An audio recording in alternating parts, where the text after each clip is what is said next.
அஸ்ஸலாமு அலைக்கும் friends, welcome to சிக்கிமா சமையல். இன்றைக்கி நம்ம பார்க்க போகிற டிஷ் என்னென்னா 3 கிலோ பிராய்லர் சிக்கனில் வந்து நம்ம கிரேவி தான் பண்ண போகிறோம். ரொம்ப ஈஸி, டேஸ்ட்டு ரொம்ப சூப்பராக இருக்கும். நீங்கள் கடையில் வாங்கி சாப்பிட்ற கிரேவியை விட இது ரொம்ப சூப்பராக இருக்கும். வாங்க ஃப்ரெண்ட்ஸ், எப்படி செய்யலான்றத வீடியோக்குள்ளே போய் பார்க்கலாம். நான் இது வந்து ஒரு 15 பேர்த்துக்கு செஞ்சுருக்கேன். அதுக்கு நான் ஒரு வட்டை அடுப்பில் வச்சுருக்கேன். வச்சுட்டு அந்த வட்டை சூடானதும் அதில் வந்து ஒரு 150 ml அளவுக்கு எண்ணெய் விட்டுருக்கேன். எண்ணெய் விட்டுட்டு 3 ஏலக்காய், 4 கிராம்பு, 3 பட்டை போட்டிருக்கேன். 3 பட்டையும் போட்டு நல்லா பொரிஞ்சதுக்கப்புறம் அது பொரிஞ்சு முடிஞ்சதும் நம்ம வந்து நான் 300 கிராம் அளவுக்கு பெரிய வெங்காயம் வந்து சேர்த்துருக்கேன். நீல வாக்கில் கட் பண்ணி அது நல்லா கோல்டன் ப்ரௌனாக வரணும். அதுறப்ப வரைக்கும் நம்ம வதக்கிக்குவோம். அதுக்கு முன்னாடி 5 பச்சை மிளகா நீல வாக்கில் கட் பண்ணி சேர்த்துருக்கேன். புதினா கொத்தமல்லி ஒரு 2 கொத்து நம்ம கட் பண்ணி சேர்த்துக்கிடுவோம். சேர்த்துக்கிட்டு கோல்டன் ப்ரௌனாக வர வரைக்கும் நம்ம வதக்கிக்கிடலாம். வதக்கிக்கிட்டு அதுக்கப்புறம் நம்ம வந்து 400 கிராம் அளவுக்கு சின்ன வெங்காயம் நான் வந்து உரித்து நல்லா மிக்சியில் போட்டு நல்லா கொரகொரப்பாக அரைச்சி எடுத்துக்கிட்டேன். ரொம்ப கொரகொரப்பாகவும் இருக்கக்கூடாது, ரொம்ப வலுவலுன்னு இருக்கக்கூடாது. அந்தளவுக்கு அரைச்சி அதையும் போட்டு நல்லா ஒரு 5 நிமிஷம் நான் வதக்கிக்கிறேன். நல்லா பச்சை வாசம் போகணும். இப்போ பிரியாணி மசாலா பொடி வந்து 1½ ஸ்பூன் அளவுக்கு இதிலேயே சேர்த்துக்கிடலாம். சேர்த்துட்டு இதையும் நல்லா வதக்கி விட்டுறலாம். ஒரு நிமிஷம் வரைக்கும் வதக்கி விட்டுட்டு தக்காளி வந்து ஒரு 9 தக்காளி, மீடியம் சைஸ் தக்காளி 9 தக்காளி வந்து நான் நீளமாக கட் பண்ணி இதில் சேர்த்துக்கிறேன். சேர்த்துக்கிட்டு கிரேவிக்கு தேவையான அளவு உப்பும் சேர்த்துக்கிறேன். சேர்த்துட்டு நல்லா வதக்கிக்கிடலாம். ஒரு 5 நிமிஷம் வரைக்கும் நல்லா வதங்கினதுக்கப்புறம் நம்ம இதுலேயே வந்து மிளகாத்தூள் வந்து ஒரு 2 ஸ்பூன் சேர்த்துக்கிடலாம். இப்போ நல்லா வதங்கிடுச்சு. இப்போ இந்த அளவுக்கு ஒரு 5 நிமிஷம் நல்லா வதக்கிக்கிடணும். வதக்குனதுக்கப்புறம் 2 ஸ்பூன் அளவுக்கு மிளகாத்தூள் சேர்த்துக்கிடலாம். 2 ஸ்பூன் மிளகாத்தூள், 1 ஸ்பூன் மஞ்சத்தூள் சேர்த்துக்கிடலாம். சேர்த்துட்டு இதையும் நல்லா ஒரு நிமிஷம் வரைக்கும் நம்ம வதக்கி விட்டுக்கிடலாம். இப்போ நல்லா வதக்கியாச்சு. வதக்குனதுக்கப்புறம் இஞ்சி பூண்டு பேஸ்ட்டு வந்து ஒரு 3 டேபிள் ஸ்பூன் அளவுக்கு நான் சேர்த்துக்கிறேன். அதாவது பூண்டு வந்து 100 கிராம், இஞ்சி வந்து 50 கிராம்ன்ற அளவில் அரைச்சிட்டு நல்லா பச்சை ஸ்மெல் போகிற வரைக்கும் நம்ம இதுலேயே வதக்கி விட்டுக்கிடலாம். நல்லா வதக்கி விட்டுட்டு எந்த ஒரு கிரேவியுமே நீங்கள் வதக்குறதுல தான் இருக்குது ஃப்ரெண்ட்ஸ். நல்லா வதக்கணும், நல்லா பச்சை ஸ்மெல் போகணும். அப்போ தான் நம்ம கிரேவி டேஸ்ட்டாக வரும். இப்போ இதுபோல் நீங்கள் வதக்கி செஞ்சு பார்த்தீங்கன்னா டேஸ்ட்டு செமையாக நாட்டுக்கோழி குழம்பு தூள் வந்து 10 ரூபா தூள் தான் நான் சேர்த்துருக்கேன். அதில் ஒரே ஒரு பாக்கெட் மட்டும் நம்ம சேர்த்துக்கிடலாம். சேர்த்துட்டு இப்போ இதையும் நல்லா நம்ம பச்சை ஸ்மெல் போகிற வரைக்கும் நல்லா வதக்கி விட்டுக்கிடலாம். இந்த கடைத்தூள் சேர்க்கும்போது இன்னும் கொஞ்சம் ஃப்ளேவர் வந்து நல்லா வாசமாக இருக்கும். அதுக்காக தான் நம்ம இதை சேர்த்துருக்கோம். பச்சை ஸ்மெல் போயிடுச்சு. கறியை சேர்த்துக்கலாம். தோல் உரித்த கோழி தான் நான் வந்து சேர்த்துருக்கேன். அது வந்து 3 கிலோ கோழிக்கறி நல்லா மீடியம் சைஸு துண்டாக போட்டு நல்லா கழுவி க்ளீன் பண்ணி அதையும் நம்ம சேர்த்துக்கிடலாம். சேர்த்துட்டு நம்ம கறியை போட்ட உடனே கொஞ்சம் சிம்பிளில் அடுப்பை வச்சுக்கிடலாம். ஏன்னா கறியிலேருந்து தண்ணி வரணும், அதுக்காக நம்ம வெயிட் பண்ணணும். அதுக்காக நம்ம வந்து கொஞ்சம் சிம்பிளில் வச்சுட்டு நம்ம கிண்டிக்கிட்டே இருக்கலாம். அடிக்கடி கிண்டக்கூடாது. அடுப்பை வந்து சிம்பிளில் வச்சுக்கோங்க.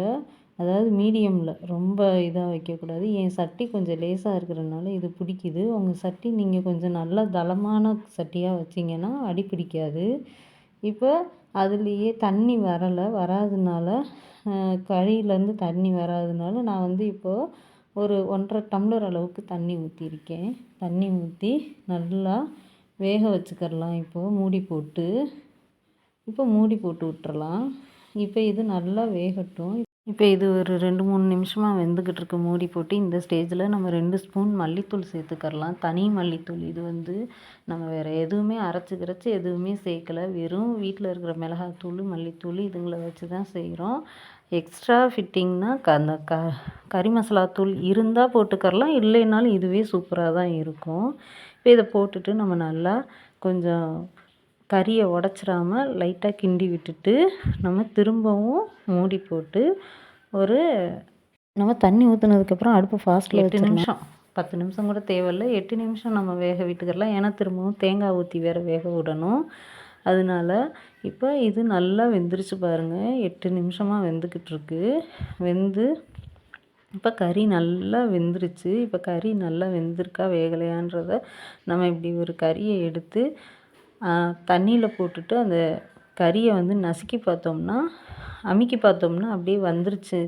உடஞ்சிருச்சுனாலே கறி நல்லா வெந்துருச்சுன்னு அர்த்தம். இப்போ பாருங்கள், கொஞ்சோண்டு தண்ணி ஊற்றி நான் கறியை வந்து பிச்சு காட்டுறேன். எவ்வளோ சாஃப்டாக வெந்திருக்கு பாருங்க. தொட முடியல, அவ்வளோ சூடு. சூப்பராக வெந்துருச்சு ஃப்ரெண்ட்ஸ்.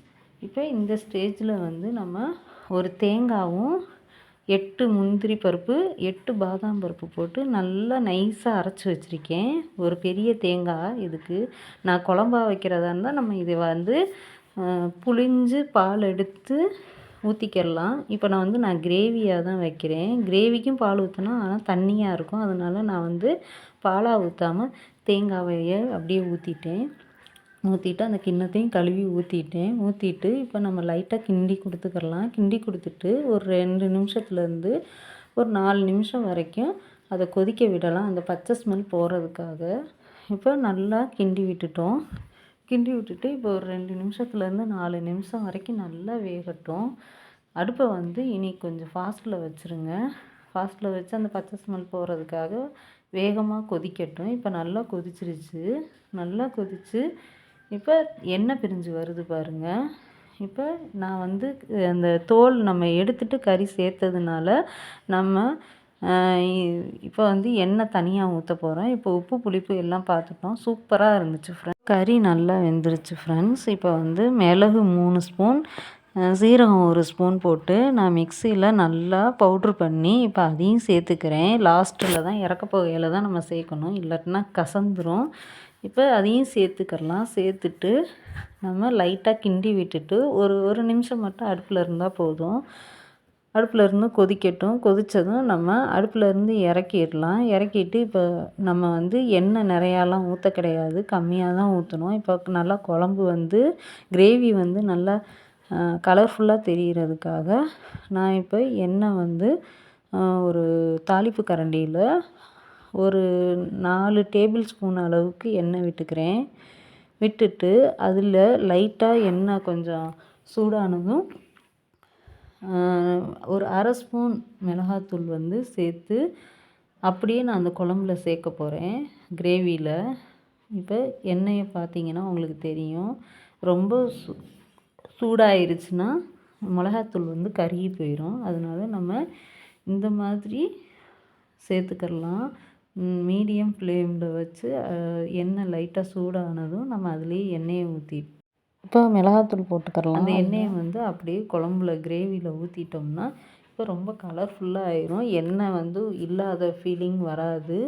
ரொம்ப சூப்பராக இருக்கும் ஃப்ரெண்ட்ஸ். எண்ணெயும் நம்ம கம்மியாக தான் ஊற்றிருக்கோம். இதுபோல் நீங்களும் உங்கள் வீட்டில் செஞ்சு சாப்பிட்டு பார்த்துட்டு எப்படி வந்துச்சுன்றதை கமெண்ட் பண்ணுங்கள். நம்ம வீடியோ பிடிச்சிருந்துச்சுன்னா லைக் பண்ணுங்கள், ஷேர் பண்ணுங்கள், கமெண்ட் பண்ணுங்கள். ரொம்ப பிடிச்சிருந்துச்சுன்னா சப்ஸ்கிரைப் பண்ணி வச்சுக்கோங்க. பக்கத்தில் இருக்கிற பெல் பட்டனையும் கிளிக் பண்ணி வச்சுக்கோங்க. அப்போ தான் நான் போடுற எல்லா வீடியோவும் உங்களுக்கு நோட்டிஃபிகேஷனாக வந்து நிற்கும். உங்களுக்கு தேவையான வீடியோவை தேவையான நேரத்தில் பார்க்கலாம். இவ்வளோ நேரம் வரைக்கும் நம்ம வீடியோவை பொறுமையாக பார்த்ததுக்கு தேங்க்யூ ஃப்ரெண்ட்ஸ்.